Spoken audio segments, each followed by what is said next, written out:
A 100 grams bullet is fired from 5 kg gun. Muzzle velocity of bullet is 20 meter per second. Find recoil velocity of the gun.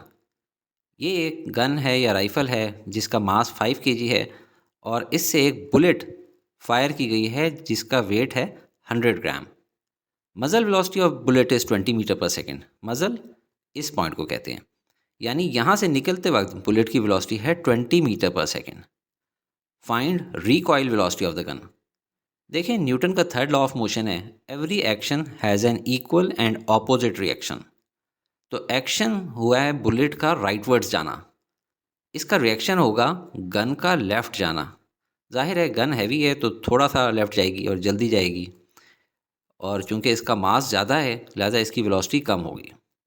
तो पूछा जा रहा है कि इसकी recoil velocity बताएं। पहले हम चीज़ों को लेबल कर लें। मास ऑफ गन को हम m विद स्मॉल g लिख लेते हैं। मास ऑफ बुलेट को हम m विद स्मॉल b लिख लेते हैं। वेलोसिटी ऑफ बुलेट को v विद स्मॉल b, जबकि रिकॉइल वेलोसिटी ऑफ गन को v विद स्मॉल g। अब गिवन डेटा लिखते हैं। Mass of gun mg is equal to 5 kg, mass of bullet mb is equal to 100 grams, velocity of bullet vb is equal to 20 metre per second, और velocity of gun recoil vg find करनी है, उसे question mark लिख लेते हैं।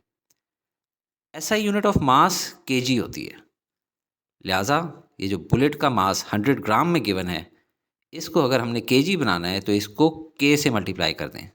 k यानी kilo से multiply किया है जो कि 1000 होता है।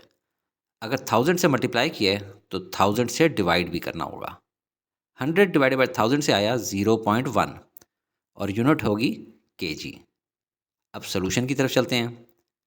फिजिक्स में एक लॉ है, law of conservation of momentum, कि total momentum p of the system before is equal to total momentum p of the system afterwards. और टोटल मोमेंटम ऑफ सिस्टम यहाँ क्या है? Momentum of gun plus momentum of bullet, जो कि हम जानते हैं कि फायर करने से पहले दोनों स्टैटिक हैं, मूव नहीं कर रहे, और मोमेंटम का फार्मूला होता है मास इनटू वेलोसिटी। तो जब दोनों की वेलोसिटी ज़ीरो है तो दोनों का मोमेंटम भी ज़ीरो होगा, और दोनों का मोमेंटम मिलाकर टोटल मोमेंटम भी ज़ीरो होगा। और जिस तरह law of conservation of momentum बता रहा है कि total momentum before is equal to total momentum after, यानी जब बुलेट फायर होगी तो बुलेट आगे की तरफ जा रही है और गन पीछे की तरफ आ रही है, तो इस सूरत में भी टोटल मोमेंटम जो होगा वो ज़ीरो होगा, क्योंकि कम मास वाली बुलेट एक डायरेक्शन में जा रही है और ज़्यादा मास वाली गन दूसरी डायरेक्शन में जा रही है, तो कैंसिल आउट होकर टोटल ज़ीरो बचेगा। हमें पता चला कि आफ्टर फायरिंग भी टोटल मोमेंटम ज़ीरो होगा, यानी momentum of gun plus momentum of bullet is equal to zero. इनके फॉर्मूले लिख लें, mass of gun multiply by velocity of gun plus mass of bullet multiply by velocity of bullet is equal to zero. अब इनकी values डालें।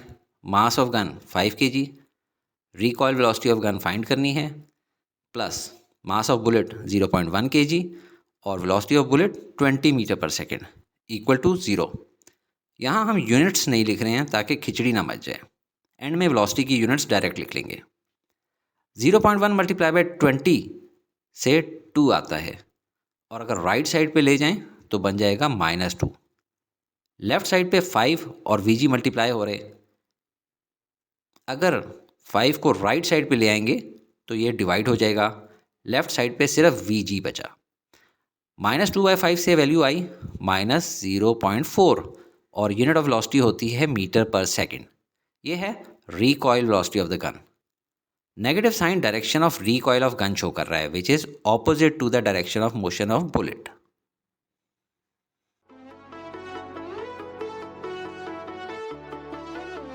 Study with me, a learning experience.